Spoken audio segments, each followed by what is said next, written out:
biological heart of Russia's far east, where the Ussuri River flows, nurturing some of the largest bears on Earth.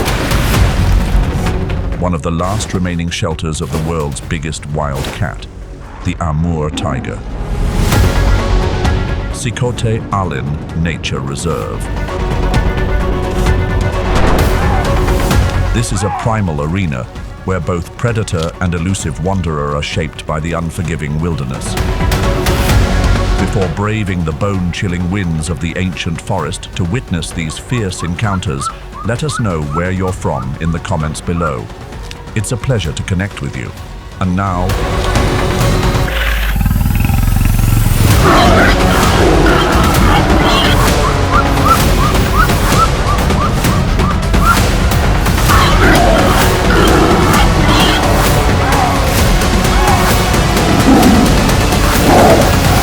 welcome to Wilderness of Sikhote-Alin, where snow feeds the apex predators.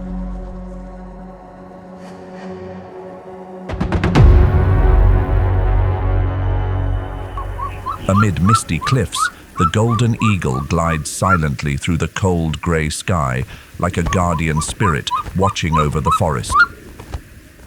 The Amur Leopard moves along steep, rocky edges, its eyes scanning every subtle motion of the Sika deer among the bare thickets. The sharp claws of the Amur Tiger sink deep into the snow, its blazing striped coat glowing like the last embers of a dying fire. It was stalking a wild boar, but the deep-throated call of the Ussuri Brown Bear near the stream startled the prey into escape. With the prey lost, a clash erupts between two giants that rule the ancient forests of Sikhote-Alin. They charge at each other, wrapped in the raw echoes of the wild. Temperatures have risen by more than 1.6 degrees Celsius. Streams run dry. Salmon numbers have dropped by as much as 60% in the lower basin, and relentless logging has shattered every boundary.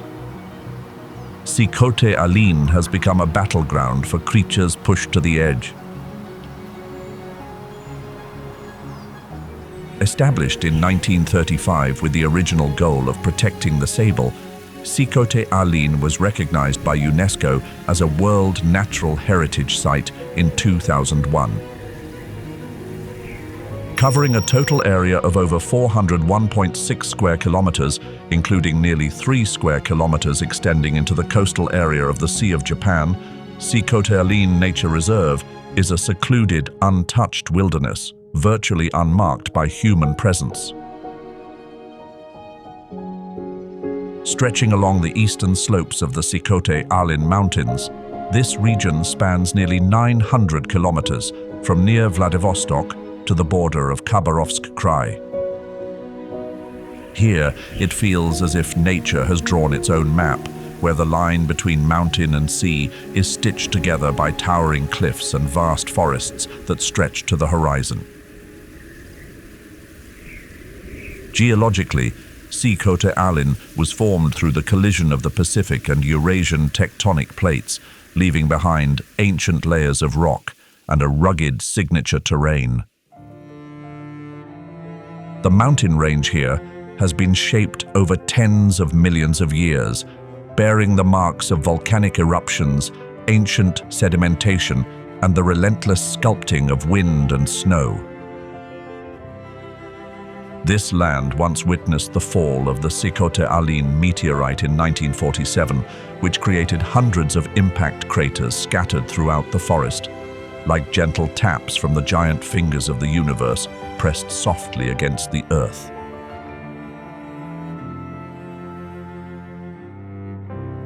The biodiversity of Sikhote-Alin lies not in sheer numbers, but in its uniqueness and rarity. More than 1,094 plant species have been recorded here, spanning across 129 different families. Among them, as many as 63 species are currently listed as threatened in the Red Data Book of the Russian Federation. This reserve is also home to 63 species of mammals, 342 species of birds, 8 species of reptiles, 5 species of amphibians, and around 3,500 species of insects.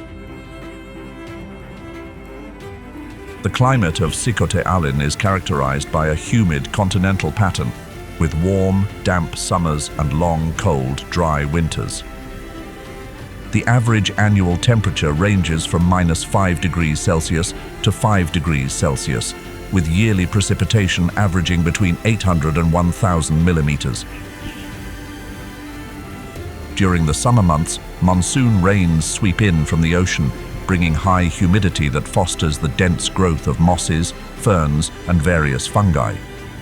When winter arrives, snowfall blankets the deep forest in white, transforming the entire reserve into a silent landscape that feels like a living ink wash painting.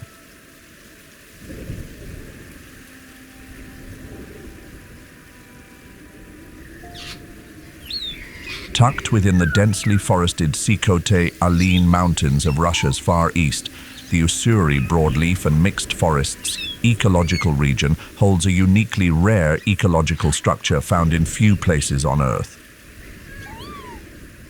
This is where 3 major ecosystem types converge naturally: the northern taiga, temperate broadleaf forests, and subtropical elements from the south. Scientists refer to it as a mosaic forest because its composition shifts constantly depending on elevation, slope orientation, and localized microclimates. This intricate mix has created a multi-layered forest landscape with over 1,000 plant species, from signature conifers to broadleaf trees, offering an ideal habitat for hundreds of native animal species.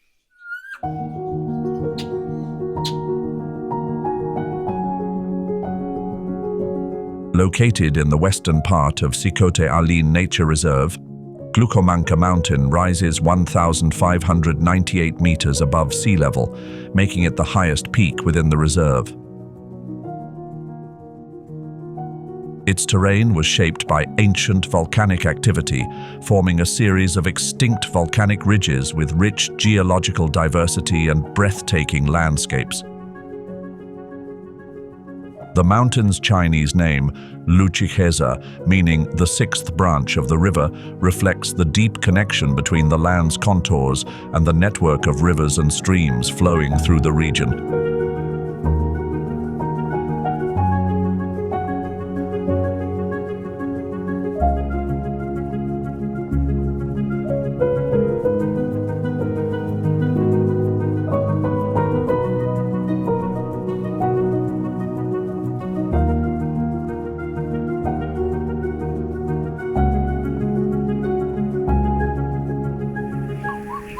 Hidden deep within the mosaic forest, a legendary creature glides silently through the pale purple sky.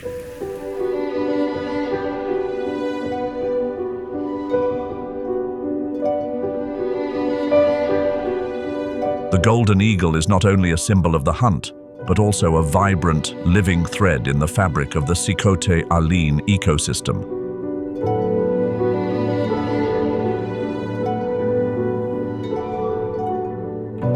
With a wingspan stretching from 1.8 to 2.3 meters, a body length of about 75 to 90 centimeters, and a weight ranging from 2.8 to 3.0 kilograms, 6.7 kilograms, the golden eagle is among the largest birds of prey in the northern hemisphere. Females are typically larger, not just in size but in strength as well. In the wind-swept, cliff-lined world of Glucomanca Mountain, this gives them a clear advantage when it comes to building nests and protecting their young. Their nests are built on cliffs or ancient trees, often spanning up to 3 meters wide and over 1 meter deep, reused year after year. Each breeding season, the female lays 1 to 3 eggs, but usually only 1 or 2 chicks survive the more than 2-month incubation period, depending on the availability of food.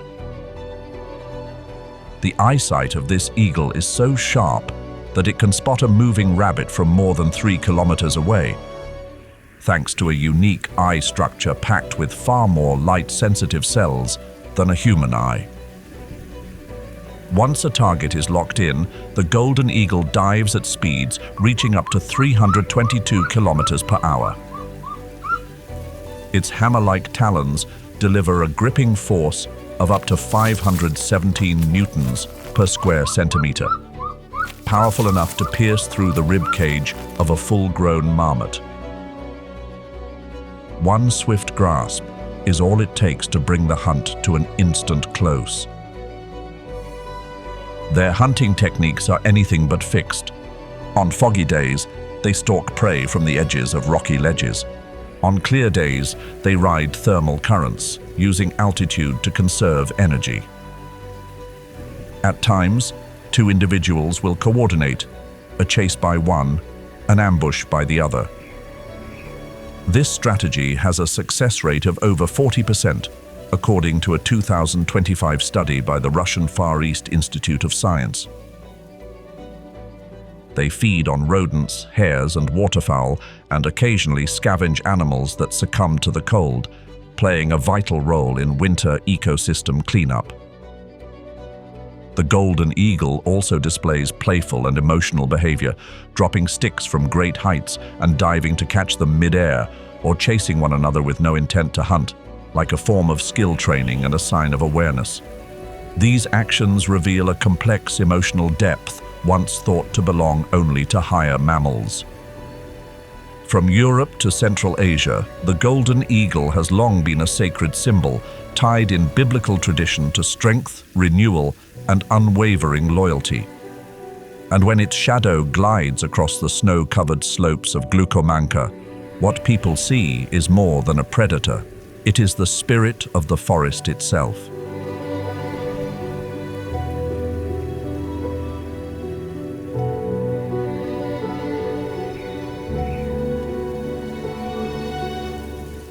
Beneath the sky where the golden eagle circles, a herd of Siberian roe deer quietly makes its way through groves of maple and low mountain grasslands. The Siberian roe deer has a sturdy build, weighing up to 59 kilograms and standing as tall as 100 centimeters, with distinctive V-shaped antlers reaching 40 centimeters in length, covered in a textured pattern known as purling.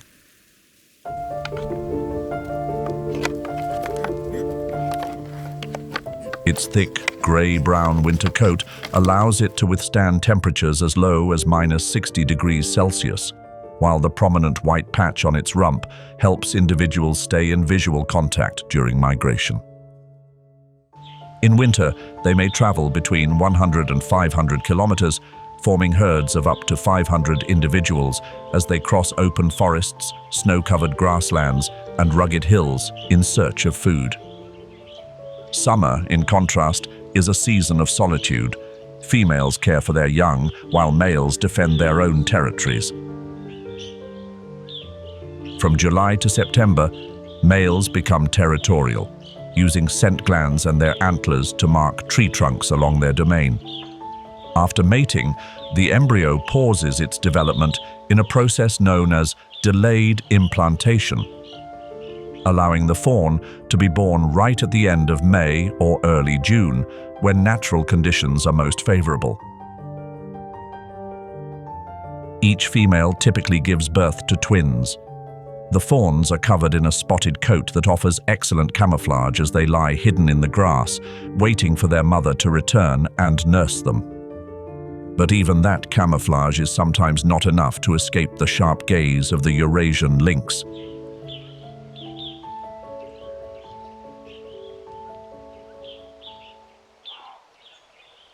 Through the light mist, the quiet silhouette of the Eurasian lynx slips between dense thickets like a living shadow. It is the largest of the 4 surviving lynx species, with adult males in Siberia reaching up to 45 kilograms, about the weight of a large shepherd dog.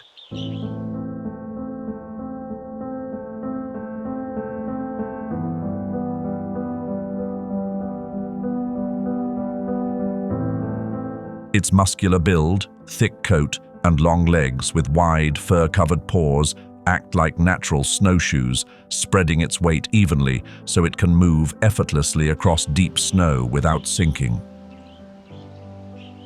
In the biting cold and dim light of a far eastern winter, a pair of upright ears tipped with distinctive black tufts rises from behind a low shrub, like two biological antennae finely tuned to every vibration in the air.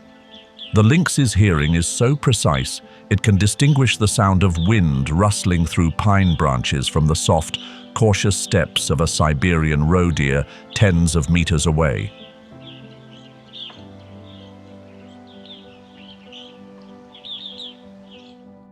And its vision, about 6 times sharper than a human's in low light, turns it into a natural, living scope as night falls over the snow-covered forest. Hidden in the forest like a whisper of nature, the Eurasian lynx doesn't charge wildly like a wolf, nor does it overpower with brute strength like a tiger. It is a master of the stalk and ambush strategy, silently trailing, then striking in a flash. Minutes can pass, even tens of them, as it lies completely still in a patch of low brush, waiting for that perfect moment when the prey steps just close enough. And when that moment comes, it all happens in a heartbeat. A razor-sharp leap, claws slicing through the air like harvest sickles, the lynx takes down its prey and sinks its teeth deep into the neck. Then, using its powerful jaws and remarkable endurance, the lynx drags the body to a hidden spot. It could be between 2 snow-covered rock faces or beneath a thick canopy where no light can reach. There, it eats slowly and silently, covering the remaining carcass with leaves or snow to mask the scent and ward off foxes, eagles, or other scavengers. In summer, the lynx's coat takes on a reddish-brown hue with distinct black spots. Come winter, its fur shifts to a silvery gray or pale brown, grows thicker, and the spots become more subdued, allowing it to blend seamlessly into the snowy ground and moss-covered tree trunks. At Glucomanca, the Eurasian lynx shares the top predator tier with the Amur tiger. However, unlike the tiger, which requires vast territories and large prey, the lynx is better adapted to mountainous terrain, rocky forests, and areas with a steady supply of medium-sized prey. This gives it a clear advantage in the mosaic ecosystem where forest structure shifts with elevation and slope. Lynxes are skilled climbers, often choosing high rock ledges or sturdy tree branches as spots to rest, observe, or stay hidden. With its caution, agility, and impressive hunting prowess, this wild cat is like a finely crafted piece completing the intricate puzzle of the natural wilderness.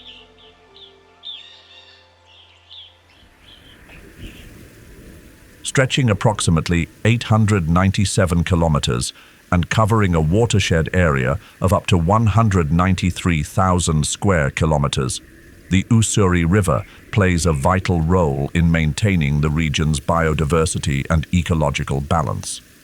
The river originates in the Sikhote-Alin mountains, flows northward, and forms part of the natural border between Russia and China before merging with the Amur River near the city of Khabarovsk. The mixed forests along its banks are home to a wide variety of trees and plant life, providing essential habitat and resources for numerous animal species. In the Manchu language, it is known as Ussuri Ula or Dobi Bira, meaning river of foxes.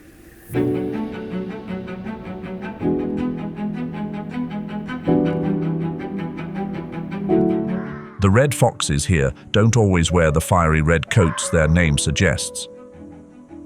Some individuals display golden hues, reflecting the genetic diversity that helps the red fox adapt to the distinct climate of this forested region. With a body length ranging from 45 to 90 centimeters, a tail measuring 30 to 55 centimeters and weighing between 3 and 5 kilograms, 14 kilograms, the red fox is the largest species within the genus Vulpes. Its upright ears can detect faint sounds from over 30 meters away, while its eyes, adapted for low light, allow it to hunt at night, just when voles, field mice, and hares begin to emerge from their burrows. In the harsh winter, thick fur on its paw pads and additional cushioning increase grip on ice, reduce noise, and help retain warmth. Its bushy tail serves as both a cozy blanket and a tool for communication. Even a subtle flick can send a signal through the forest shadows.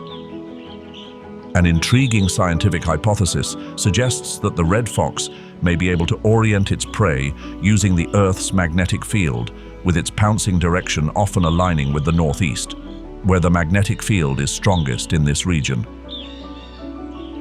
Its signature hunting move, the mousing leap, allows it to take down prey in a split second.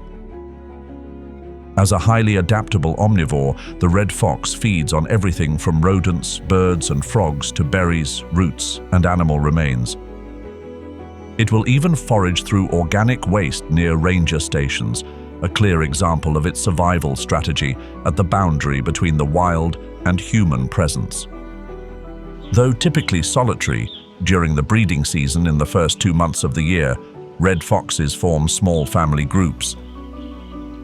After a 53-day pregnancy, the female gives birth to anywhere from 1 to as many as 12 pups, usually in an old burrow once used by hares or woodchucks.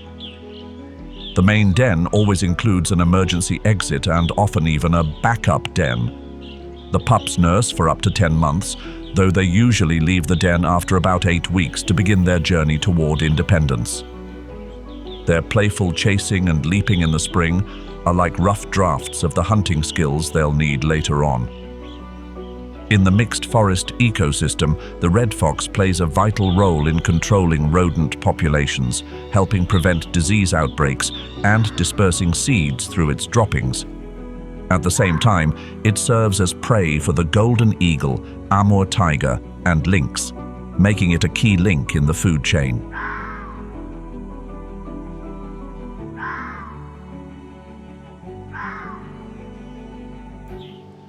In the mosaic forests near the Ussuri River, sika deer compete with red foxes for berries. Unlike many other deer species, they keep their white spots from birth, like scattered stars left on the forest floor through all 4 seasons.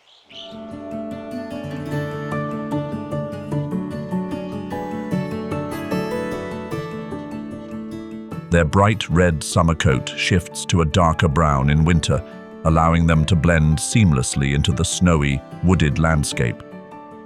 Their diet also changes with the seasons: grasses, leaves, mushrooms, and berries in summer, birch bark, lichens, and mosses during the snowy months. The subspecies found in Sikhote-Alin is the largest. Adult males can reach up to 110 centimeters tall and weigh as much as 120 kilograms, while females typically range from 70 to 80 kilograms. Sika deer are most active at dawn and dusk, usually living alone or in small mother-offspring groups. After a 7-month pregnancy, the female gives birth to a single fawn, weighing less than 5 kilograms, yet able to stand within minutes. For the first few weeks, the fawn stays hidden in shrubs, nursing several times a day, and typically separates from its mother after 1 year. Its ability to swim across icy rivers over 100 meters wide offers a rare escape tactic among large deer species, a survival skill not commonly seen. An estimated 8,500 to 9,000 sika deer live in Primorsky Krai, with most found in protected areas like Sikhote-Alin and Lazovsky. Although classified as least concern by the International Union for Conservation of Nature, some subspecies, such as the Formosan sika in Taiwan and the Vietnamese sika in Indochina, have reached the brink of extinction, serving as a stark reminder of the urgency of genetic conservation. They are not only prey for the great wild cats, but also silent warriors during the rutting season, which stretches from late September to early November. Males grow a black mane around their necks, mark their territory, and readily engage in clashes with antlers and hooves, sometimes battling for hours. During this time, the forest echoes with long, deep calls, a declaration of dominance and a call for mates. The Amur leopard has heard these sounds and has begun its hunt.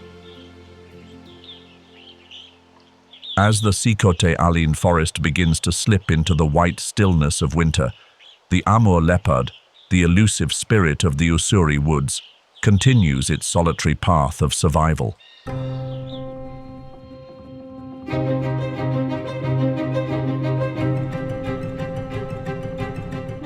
Unlike its cousins in Africa or the tropics, the Amur leopard has evolved over hundreds of thousands of years to endure the harsh winters of Russia's Far East and northeastern China.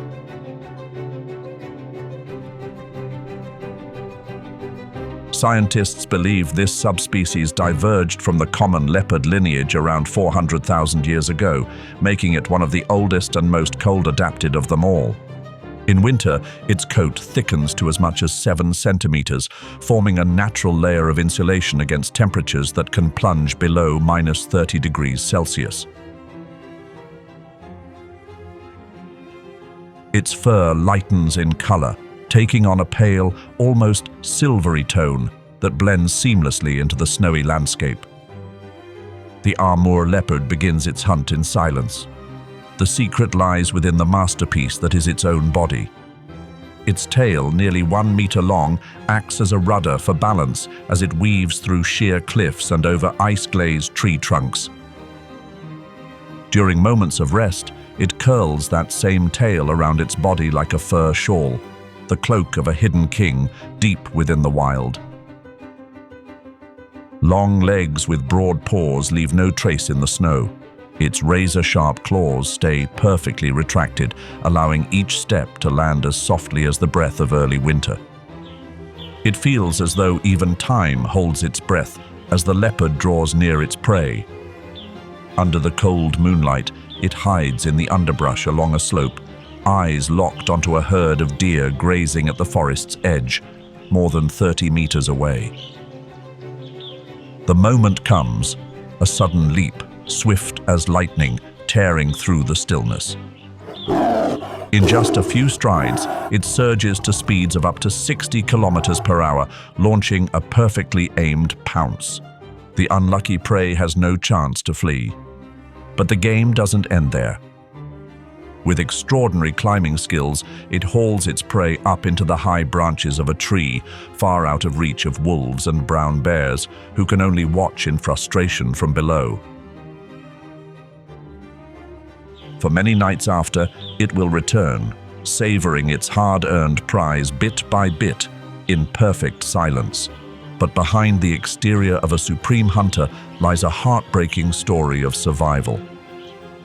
In the 1970s, the number of Amur leopards in the wild dropped to fewer than 30 individuals, standing on the brink of extinction due to poaching, deforestation, and the loss of their natural habitat.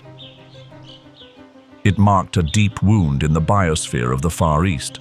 Yet it was from that very moment that determined conservation efforts were launched by both Russia and China, along with international zoos around the world. As of early 2025, according to the Worldwide Fund for Nature and the Russian Wildlife Research Institute, there are approximately 125 adult individuals living in Russia, primarily concentrated in the Sikhote-Alin region, and around 46 individuals recorded in the Jilin Mountains of China. Some of these leopards still move freely across the border between the two countries, thanks to a restored ecological corridor along the Razdolnaya Ussuri River Valley. Though the numbers remain low, they represent a significant step forward in the effort to protect one of the rarest wildcats on Earth.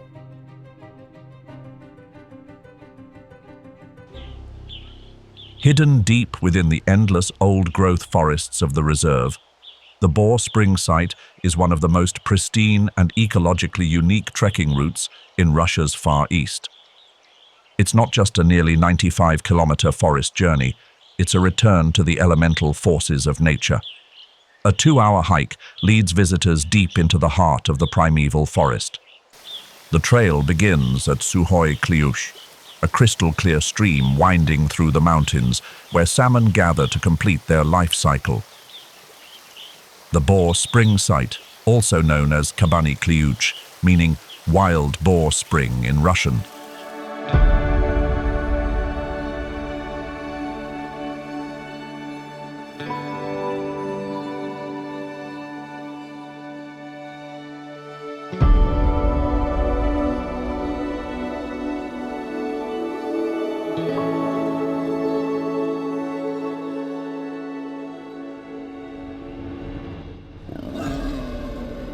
The wild boars here are powerfully built, with thick, bristly coats that range from ash grey to deep black.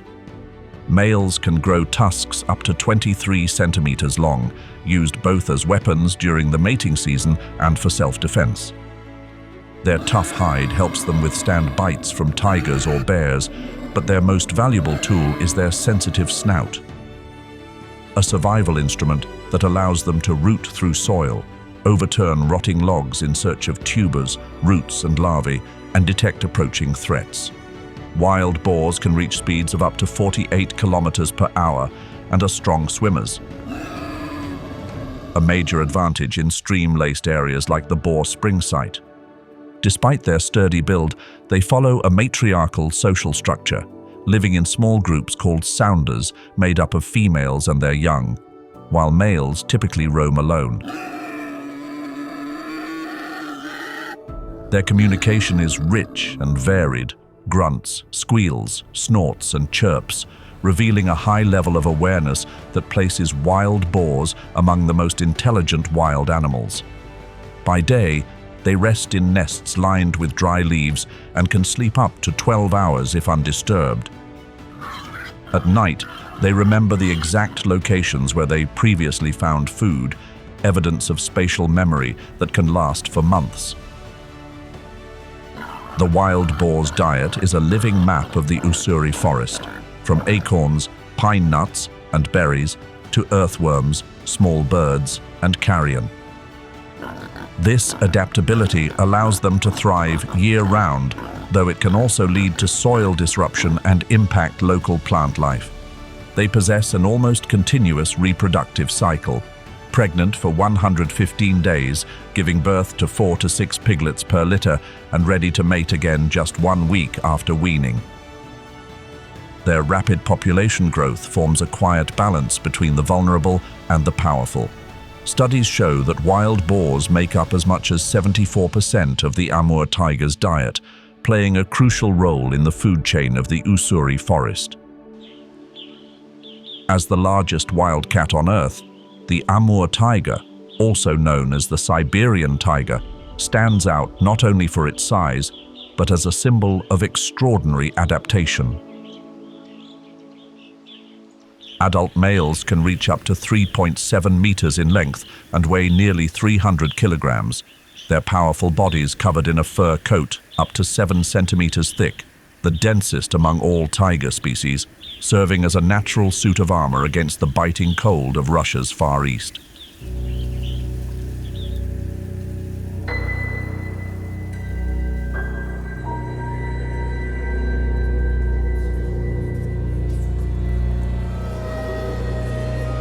Its coat isn't the fiery orange-red of its southern cousins, but a pale, ash-tinged yellow with widely spaced stripes.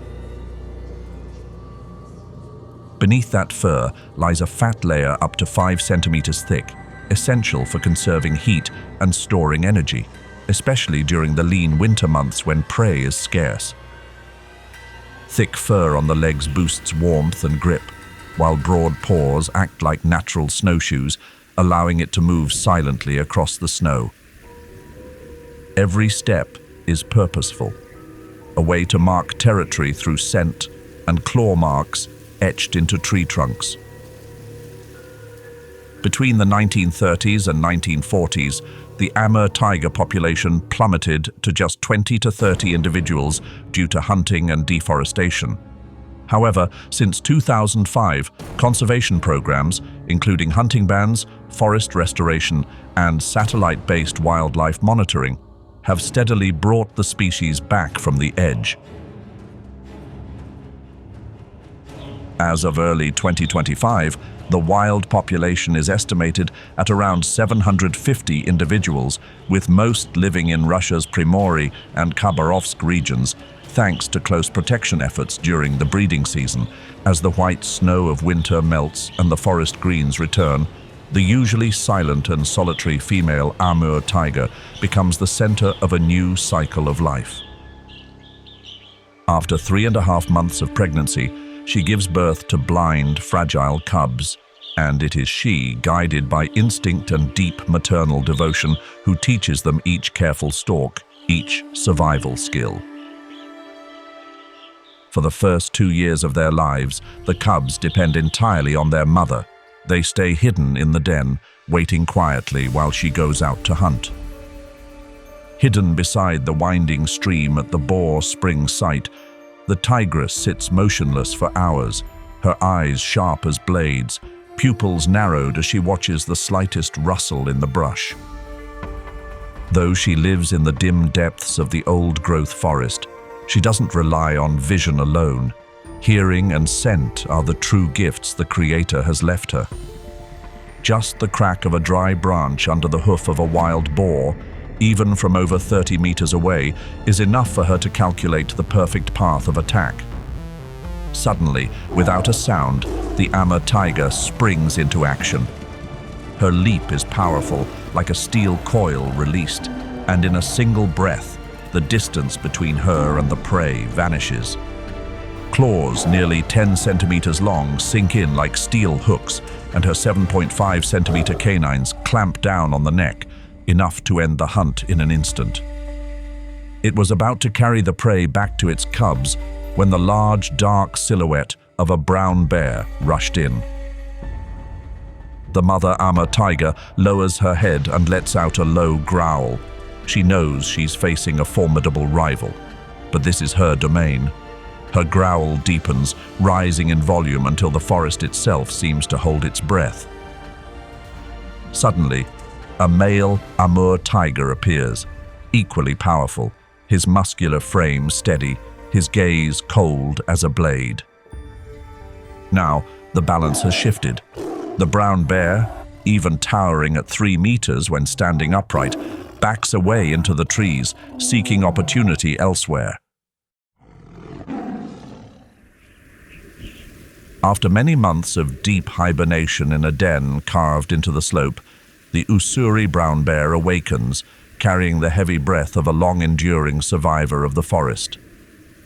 With a massive body that can weigh up to 550 kilograms, the largest adult individuals of this subspecies rival the Kodiak bear in sheer mass.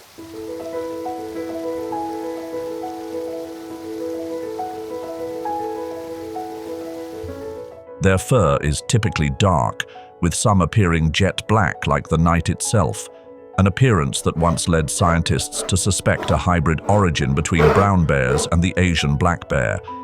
This theory, however, has been ruled out through genetic analysis. They possess a long skull with a less pronounced forehead compared to the Kamchatka brown bear, giving them a distinctive profile among the great bears of the Russian Far East. The diverse diet of the Ussuri brown bear shifts with the seasons, showcasing remarkable adaptability. As summer arrives, they head toward riverbanks, marshes, and lowland areas to take advantage of the abundant food sources, feeding on nuts, berries, and lily roots, gnawing on tree bark to draw out sap, and consuming the nutrient-rich cambium layer beneath.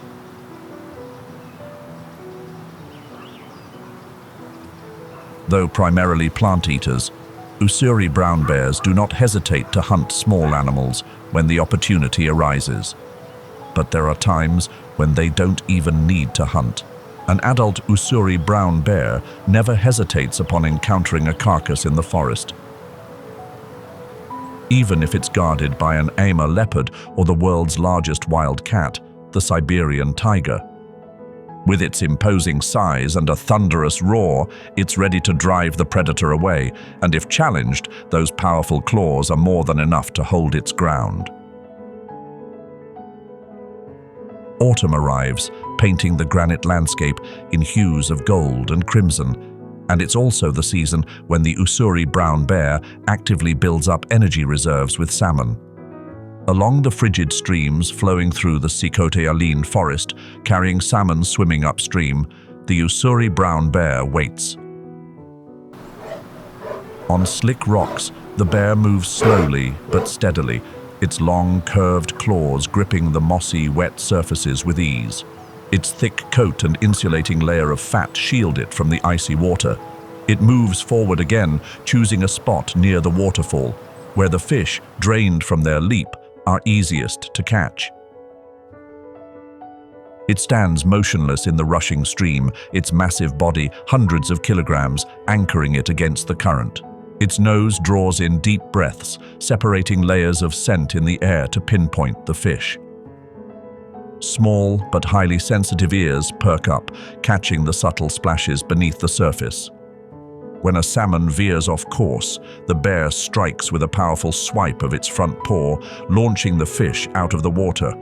With sharp teeth and a thick tongue, it tears into the nutrient-rich head first, a familiar feeding pattern for a creature built to survive the longest winters. Unlike makeshift bear dens, they dig deep and stable burrows, enough for the giant to rest undisturbed through months of snow-covered silence. Their dens are usually located on steep mountain slopes at higher elevations than those preferred by the Ussuri black bear, serving as a natural way to avoid unnecessary encounters.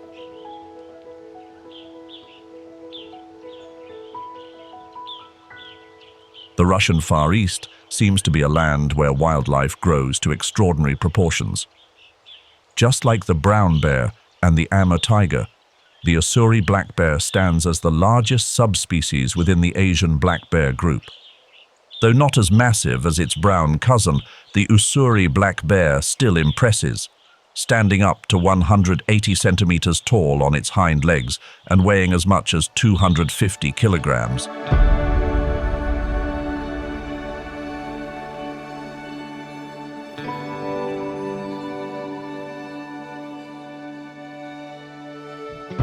It is easily recognized by the bold, crescent-shaped patch of cream or pale yellow fur across its chest, nature's own stitched symbol of endurance and survival. In spring, as snow begins to melt across the forest floor, the bears emerge from their hibernation dens.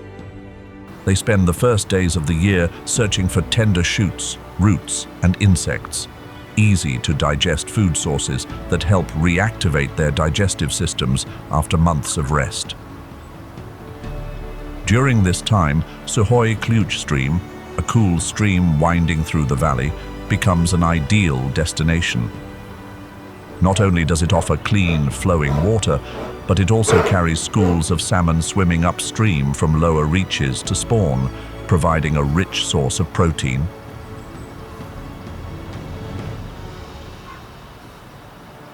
Though not as specialized in fishing as the brown bear, the Ussuri black bear still takes advantage of the opportunity, balancing foraging with quiet, territorial vigilance. As the forest shifts into summer, the ecosystem enters its most abundant season. The bears turn to berries like buckthorn and wild grapes, along with beehives they detect using their sharp hearing. With long, curved claws, they climb trees swiftly and skillfully to reach the hive. Despite the risk of stings, the sweet honey remains a prized reward. Although classified as an apex predator, the Ussuri black bear must remain constantly alert. Its size is no match for more assertive neighbors like the Amur tiger or the Ussuri brown bear. Large ears enhance its hearing, a critical advantage in a forest layered with sounds. When it detects signs of a tiger or the scent of a nearby brown bear, its first instinct isn't confrontation, but climbing. This climbing ability is a vital survival skill, allowing it to escape potential threats in an instant. But the Ussuri black bear is far from timid. When raising cubs, the mother becomes more fiercely protective than ever. If her young are threatened, she won't hesitate to confront an Amur tiger or even a larger male bear to defend them at all costs. She raises her cubs alone for up to 2 years. During that time, she teaches them how to climb, forage, and respond to danger through mimicry, an impressive form of learning that reveals the species' high level of awareness. If you're alone, making your way through the icy, old-growth forest, and right ahead, fresh, massive footprints by a stream brimming with salmon. It's a black bear. Would you keep walking or turn back? Let us know your answer in the comments below.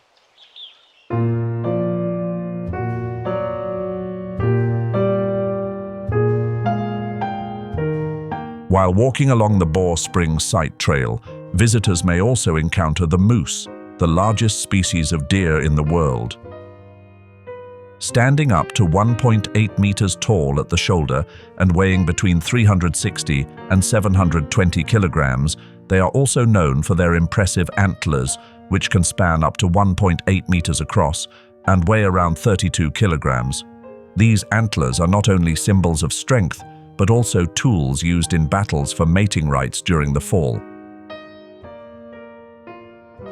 Hanging from the neck is a loose flap of skin known as the bell, which may help release scent or signal dominance. Moose are solitary animals, except for females raising their calves. Unlike other deer species, they do not form herds. Their long legs allow them to move easily through deep snow and marshy terrain. Exceptional swimmers, moose often wade into lakes and rivers to feed on aquatic plants, an important summer food source. They also have highly sensitive hearing and an acute sense of smell, helping them detect predators and locate food with remarkable efficiency. The mating season takes place in the fall, when males become more aggressive and emit deep calls to attract females and warn off rivals. After mating, the female gives birth to 1 or 2 calves in the spring, caring for them for about a year before they become independent. Their thick, hollow fur provides excellent insulation, making moose well adapted to the cold climate of the Sikhote-Alin region. However, climate change and human activities are threatening their natural habitat. In the Sikhote-Alin region, moose density is estimated at only about 0.01 to 0.2 individuals per square kilometer, highlighting their rarity and the urgent need for conservation efforts.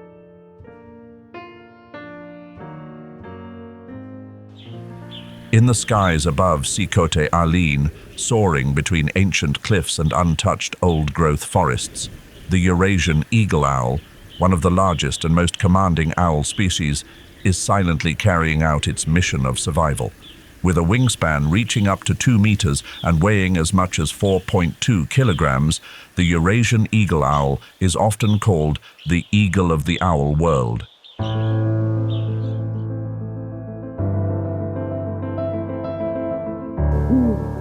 Its fiery orange eyes, upright ear tufts, and mottled brown-black feathers blend seamlessly into the rocky terrain and underbrush of the Russian Far East. At night, the male owl begins hunting at dusk, perched motionless like a statue from a high vantage point, listening intently for the faintest sound of prey. With specialized wing feathers, it descends in complete silence, striking small mammals, water birds, hares, and even young foxes or fawns. Each clamp of its talons can firmly secure the prey's skull, and the leftover matter is expelled as a pellet. In Sikhote-Alin, A 2024 survey recorded between 6 and 9 breeding pairs each year, nesting in rocky crevices, tree roots, or cliff hollows. During the breeding season, their hoots echo like ancient bells across the mountain forest. Eggs are incubated for over a month, and the young take flight after about 7 weeks, but they remain dependent on their parents for several more months. However, canism, the phenomenon in which the older chick eliminates its younger sibling, may occur, a stark illustration of the unforgiving survival rules in the Russian Far East. If you visit Sikhote-Alin in late autumn, along a trail not far from the sea, you might spot an owl that looks nearly identical to the Eurasian eagle owl beside a crystal-clear stream. But don't be mistaken. This is likely Blakiston's fish owl, the largest and rarest fish-hunting owl in the world. With a wingspan exceeding 2 meters and weighing up to 4.6 kilograms, it stands silently at the water's edge, waiting for salmon to swim within reach. Its long legs are covered in thick, water-resistant scales, and its sharp, curved talons allow it to catch fish right at the stream's edge, living a life entirely dependent on the cold, free-flowing rivers of the Far East. The closer you get to the sea, leaving behind the fierce battles of the deep forest, the more majestic the Sikhote-Alin landscape becomes. Lake Blagodatnoye is a unique lagoon lake where ancient forest meets the Sea of Japan.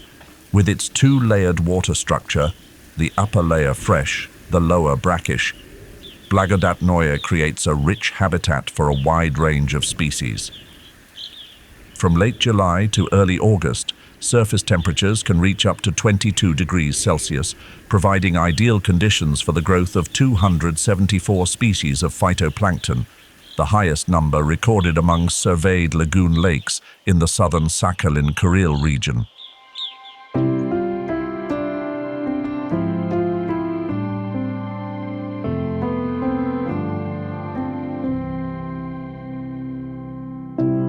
Amid granite cliffs reflected in the clear blue waters of Lake Blagodatnoye, the mandarin duck appears like a brushstroke from an East Asian painting. From late April to early September, these radiant pairs return here to breed, the males adorned with violet crests, bright red bills, and upright orange sails on their wings, while the females remain modest in soft brown-gray plumage. After mating season, the male sheds his vibrant attire for a muted eclipse plumage in gray-brown tones, keeping only the striking red bill as a hint of his former brilliance. Unlike many duck species that nest on the ground, the mandarin duck selects tree cavities up to 9 meters high near the lake to lay its eggs. When the ducklings hatch, the mother calls from below, and the downy, feather-light chicks leap. Their soft plumage cushions the landing. Then follow her to the lake, where the water reflects the crystal-clear summer sky. Lake Blagodatnoye has a unique 2-layer water structure, the upper layer fresh, the lower layer brackish, with surface temperatures reaching up to 22 degrees Celsius in summer. These conditions are ideal for hundreds of phytoplankton species, providing an abundant food source for ducklings. The mandarin duck is an opportunistic feeder, wading along the shoreline for insects, worms, snails, small fish, and occasionally small snakes and frogs. In autumn, the menu shifts to chestnuts, acorns, and scattered rice grains. As a strong migratory species, the mandarin duck can fly 800 kilometers each day, crossing the Sikhote-Alin range to spend the winter in southern China or Japan. Even so, Lake Blagodatnoye remains a vital stopover where they raise their young before continuing the journey.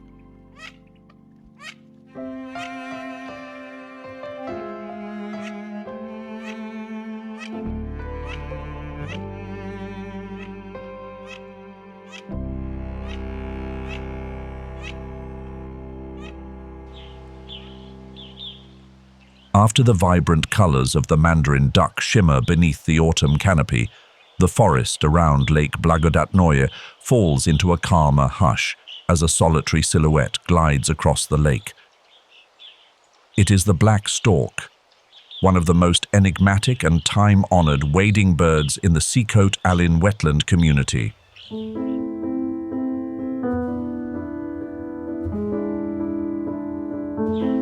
Unlike the white stork, which is accustomed to life near people, the black stork quietly seeks out hidden forest streams like a solitary pilgrim.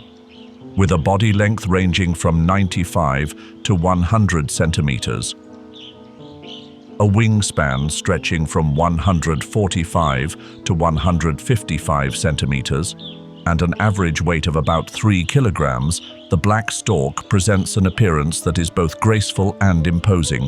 Its plumage is predominantly black with a green or purple sheen, forming a bold contrast against the white belly, while its long legs and straight bill share a vivid deep red hue.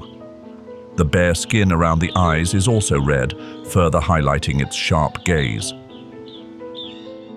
The black stork's hunting style is distinctive, standing motionless at the water's edge or wading slowly through shallow pools.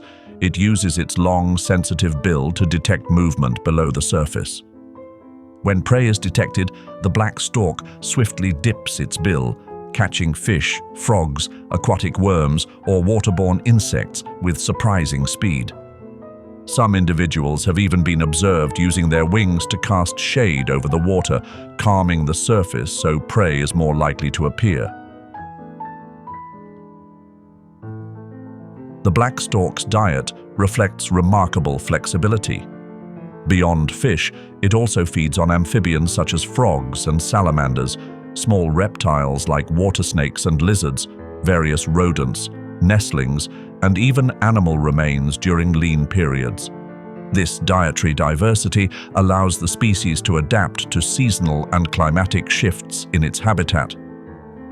Black stork breeding behavior also demonstrates high organization and strong cooperation. They build nests on large trees between 20 and 30 meters tall, usually in the core zones of old-growth forest near the lake. The nest is constructed from sturdy branches, lined with moss, grass, and mud, and is reused for many years. After hatching, one parent remains to guard the nest while the other goes out to forage for food. The chicks take about 60 to 66 days to become strong enough to leave the nest, yet they will still return for shelter for a time before gaining full independence. Migration is an integral part of the black stork's life cycle. In early September, as the first cool breezes signal the leaf-changing season, they leave the coastal forests and head south across East Asia to wintering grounds in Southeast Asia or southern China. Their journey is quiet and unassuming, yet it carries the subtle seasonal pulse woven into the ancient life rhythm of the most enigmatic stork in the Sikhote-Alin coastal area.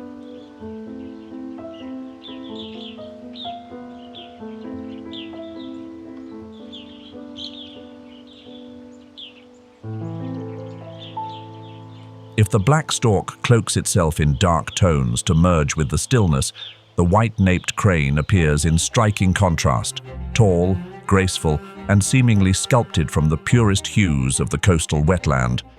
This crane stands out with deep gray feathers, a clearly defined white nape, a bright red patch of skin around the eyes, and pale pink legs, an uncommon ecological and cultural emblem within a fragile transition zone.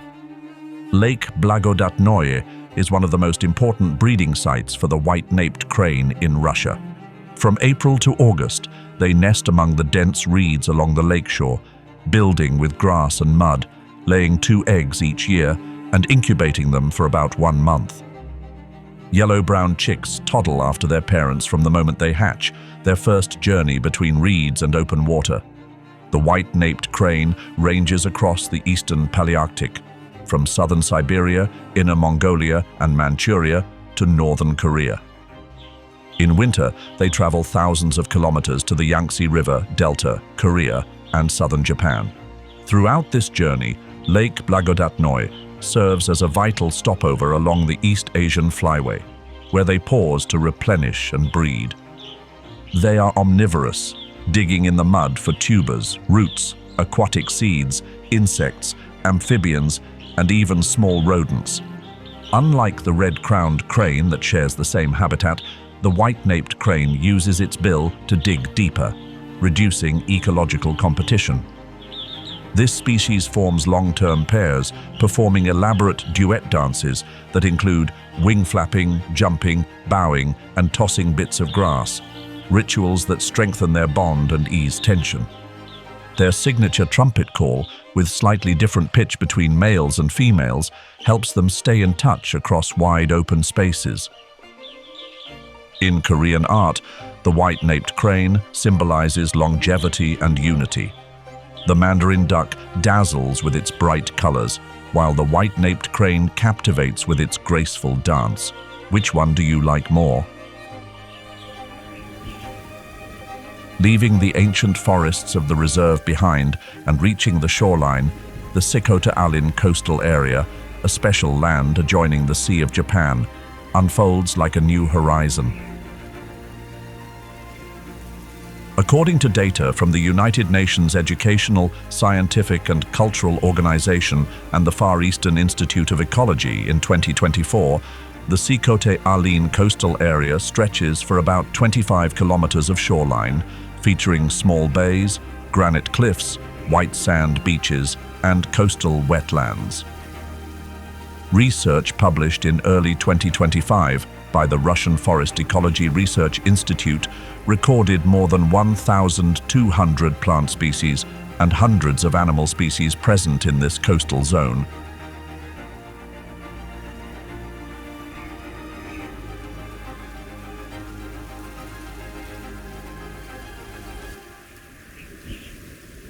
Situated on the northern edge of Sikhote-Alin Nature Reserve, Cape North is a unique junction between old-growth forest and the Sea of Japan. Topographically, Cape North is marked by sheer granite cliffs and rocky reefs. This area offers not only magnificent coastal scenery, but also serves as an important resting ground for wild seals, especially during migration, when large groups can often be seen.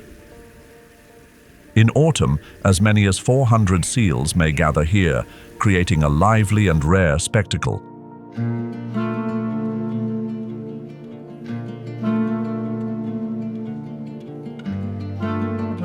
When the first chill winds of autumn sweep down from the North Pacific, Cape North turns into a vibrant natural stage where hundreds of lager seals, also known as spotted seals, make their appearance. The name lager comes from Russian and means spotted, accurately describing the most striking feature of their coat. A silvery gray hide dotted with black patches, as though painted with blurred ink strokes. By late autumn, the remote shores of Sikhote-Alin welcome more than 400 lager seals gathering to rest, shed their old skin, and prepare for the coming winter.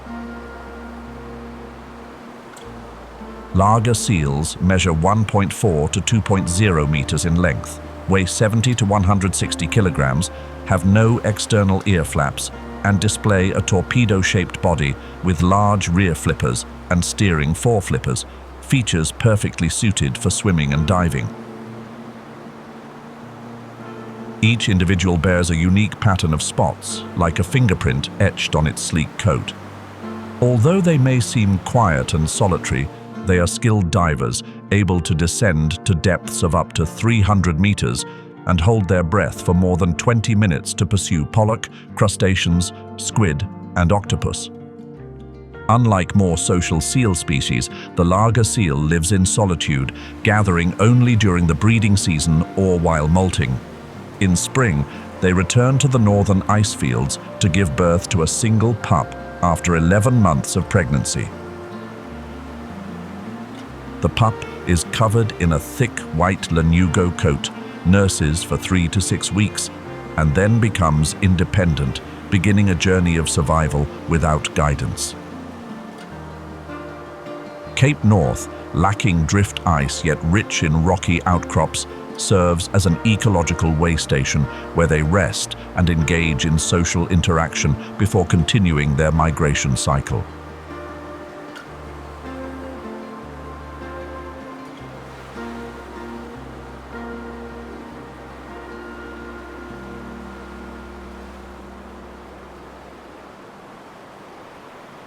Unlike the lager seals gathered along the Sikhote-Alin coast, the sea otter glides lightly over the cold water, like a dark speck moving across a silver surface.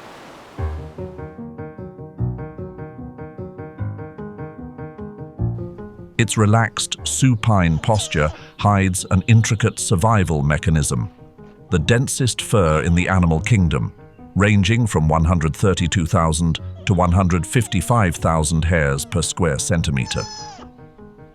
The inner underfur traps air, while the outer guard hairs repel water, creating an insulating life jacket that keeps the otter warm in place of the blubber relied on by other marine mammals.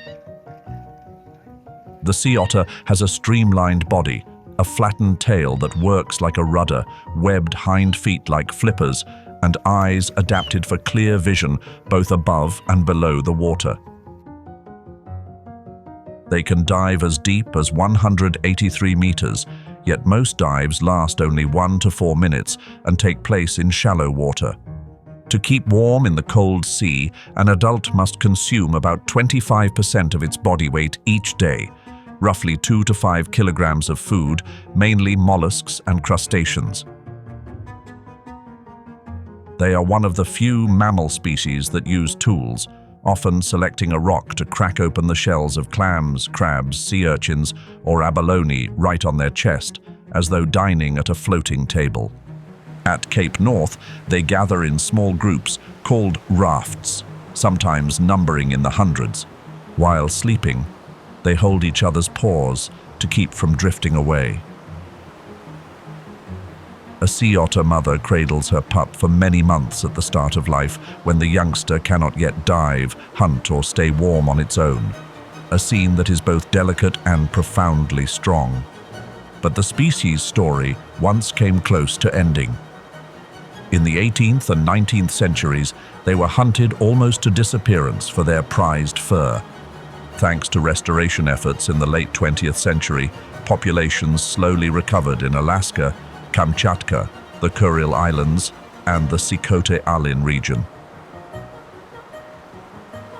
Although they have stepped back from the edge, sea otters still face oil spills, microplastics, fishing gear, pressure from orcas, and the effects of climate change. The ongoing decline of seafloor ecosystems means their recovery remains fragile.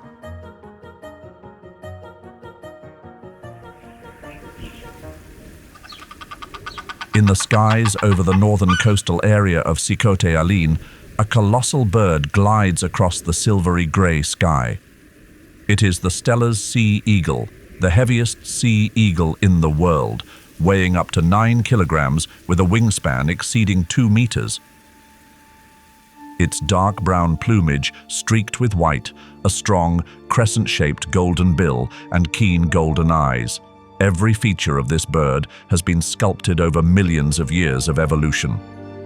It hunts by gliding quietly overhead, then dropping like an arrow, its talons locking firmly onto salmon and cod, the primary seasonal food sources. Beyond that, it also targets ducks, geese, and hares, and readily takes meals from other animals or feeds on carrion in the coastal forest, an effective survival strategy in the chilly seascape. At the river mouths of Cape North from September through November, when salmon return, these eagles gather in large numbers, creating a spectacle called a constellation, a rare sight for a normally solitary hunter. Distributed along the northeast Asian coast, from Kamchatka, Sakhalin, and Shantar to the Kuril Islands and Hokkaido, Cape North serves as an ideal stopover thanks to its elevated terrain, wide field of view, and plentiful fish. They build nests on tall trees or cliff faces. A nest can reach 4.5 meters across, 3.6 meters deep, and remain in use for many years. In May, the female lays 1 to 3 eggs, and the chicks are cared for over 70 days. The species does not breed every year but follows an alternate year cycle to improve survival rates, an adaptation to challenging weather and unpredictable food supplies. Although formidable, the future of this species is becoming increasingly uncertain.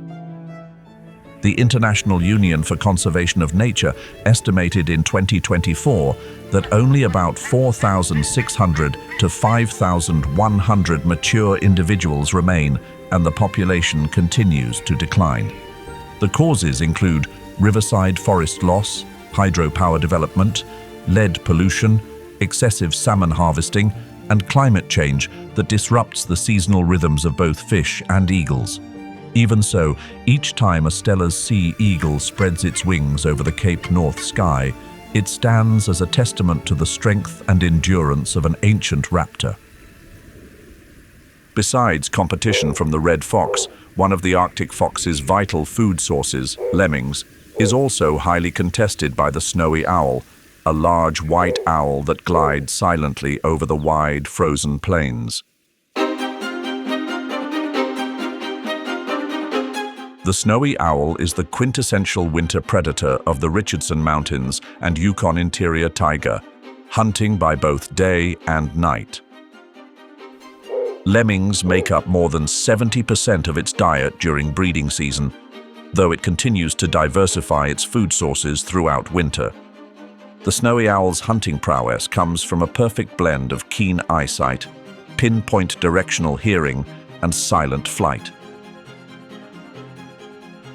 Unlike most owls that are nocturnal, the snowy owl hunts at any hour, making it a formidable rival even when Arctic or red foxes are nearby stalking prey. They often fly low, skimming just above the ground from cliffs or snowbanks, before suddenly diving at high speed, talons as sharp as blades striking down on prey. Thanks to specialized feathers that absorb sound, their strike is nearly silent, giving their target no time to react. Notably, mature snowy owls have been observed stealing food from Arctic foxes, adding yet another layer to the fierce competition for survival on the tundra. Though not permanent residents, they patrol the region east to west throughout the winter, rather than migrating south like many other bird species. According to 2024 findings from Project Snowstorm, this winter has seen a surge in snowy owl numbers in northwestern Canada, highlighting the critical role of Yukon's stable lemming populations. In that snowy, wind-swept landscape, every encounter between snow fox and snowy owl is no longer just about hunting. It's a survival race, where sharp eyes and razor talons become the ultimate weapons. And now, for you watching this, of the 3 winter hunters in Yukon, which one do you think has the smartest survival strategy? The snow fox, the red fox, or the snowy owl? Drop your answer in the comments below.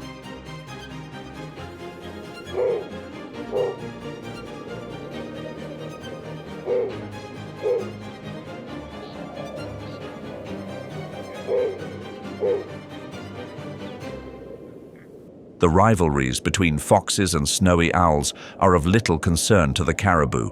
Its worry lies with the true rulers of the snow-covered mountains, the gray wolves, apex predators of the taiga ecosystem, who seem to awaken the moment the snow deepens.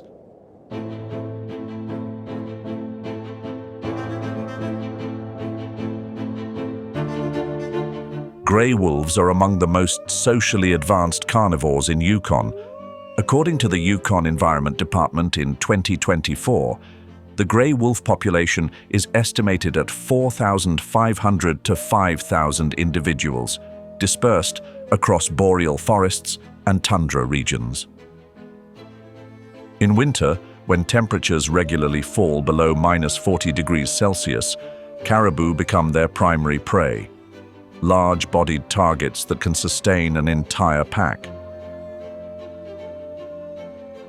Wolf packs, usually consisting of 5 to 12 members, track caribou for dozens of kilometers across snow-laced valleys and through mountain forests, terrain that favors ambush and isolation tactics. They are selective hunters, focusing on the old, injured, weak, or young. This strategy not only raises the success rate, but also helps maintain the health of caribou populations. Caribou, in turn, are far from passive. Knowing they can't outrun wolves, they rely on tight herd formations and constant movement to avoid surprise ambushes. Weaker individuals stay near the center, while the stronger flank the edges, shielding the group from wind and predators. If a caribou is confronted directly, it uses its large, sharp hooves to dig snow and kick backward, sometimes wounding a wolf with a single strike. This tug-of-war is a relentless survival game. Wolves often test caribou stamina, exhausting them before making a decisive move. But if the caribou escapes or rejoins the herd, the wolves will often retreat to conserve energy. A failed hunt can mean real risk in the freezing Yukon winter. Meanwhile, the solitary boreal woodland caribou defends itself differently. It memorizes hidden trails, shallow snow lichen patches, and uses complex terrain to mislead wolves, who struggle to hunt effectively in tight, obstacle-rich spaces. When threatened, it won't flee in a straight line, but slips through dense underbrush, swamps, or uneven terrain to scatter its scent trail and confuse its pursuer. This is the strategy of a year-round resident, not stronger, but deeply familiar with the land and constantly alert. Among Yukon's wolf subspecies, the interior Alaskan wolf stands out in size and hunting prowess. This powerful native of Yukon, present since the early 20th century, typically weighs between 56 and 60 kilograms, stands about 85 centimeters at the shoulder, and can stretch up to 2 meters in length. Its thick fur, ranging from gray to black, provides ideal camouflage in snow and forest. Unlike the typical gray wolf, interior Alaskan wolves hunt in smaller packs of 7 to 9 members, but with more precise coordination and bold tactics. They often wait near the forest edge, ambushing caribou herds in lichen-rich feeding areas where visibility is limited, striking from multiple angles in sudden, calculated encounters. The landscape of Richardson, with low mountains and gently sloping snowfields, makes a perfect stage for these ambush and isolation strategies. The endurance battles between wolf and caribou have shaped survival instincts and drive the winter dynamics of Yukon's ecosystem. When a caribou falls, dozens of other species benefit. From common ravens to Arctic foxes, from soil microbes to lichen beds that flourish after decomposition. And when one wolf pack succeeds in the hunt, others know to keep their distance. This is the design of nature, harsh, masterful, and delicately balanced. In the white stillness of the far north, only those who hunt like the gray wolf or run like the caribou truly earn their place to survive. But a wolf's prize isn't always secure, especially when something stirs from slumber. The grizzly bear, a powerful opportunistic predator, may still appear in the heart of winter, particularly near large carcasses like caribou.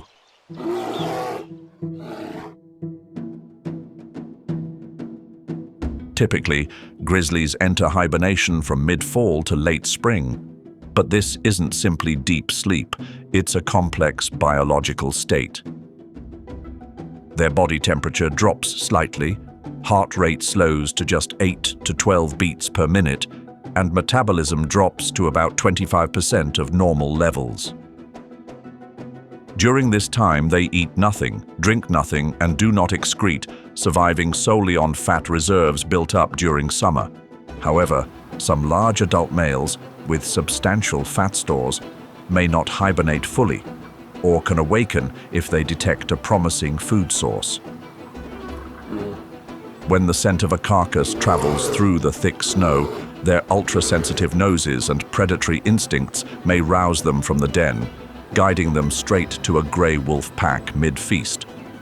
Recent studies by Yukon Environment in 2024 and the US Fish and Wildlife Service show that such encounters are not rare, and grizzlies often come out on top. Weighing over 250 kilograms, standing nearly 1.5 meters tall at the shoulder and armed with a crushing bite, they can intimidate an entire wolf pack without ever needing to fight. When a grizzly arrives, the wolves often have no choice but to back off, sometimes watching from a distance, waiting for a chance to return. This isn't just a food dispute. It's a clear demonstration of ecological hierarchy among Arctic carnivores.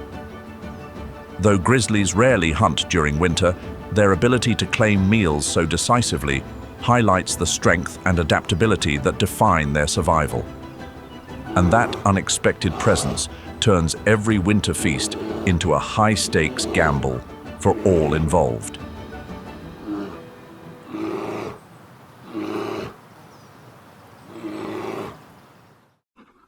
Even a caribou that doesn't survive the winter is not yet free from threats, especially with the wolverine lurking nearby, ready to claim what remains.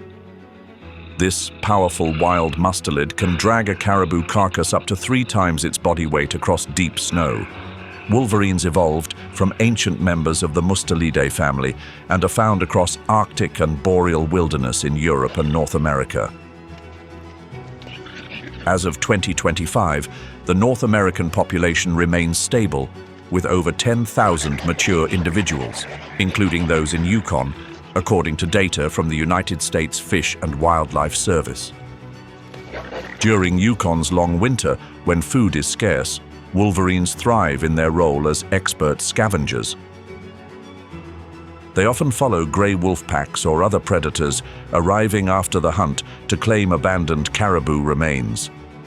With powerful claws and digging ability, they can haul off entire carcasses, even those much heavier than themselves. But scavenging isn't their only strategy. Wolverines will also hunt directly, targeting young or weakened caribou and using their sharp claws and sudden strength to take down prey. Their thick, oily fur resists moisture and bitter cold, while powerful jaws allow them to crush bones and access frozen meat that few others can.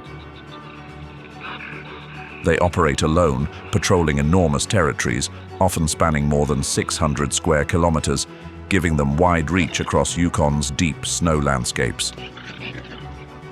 According to Environment and Climate Change Canada in 2024, the wolverine stands as a symbol of the raw vitality of the boreal and tundra wilderness.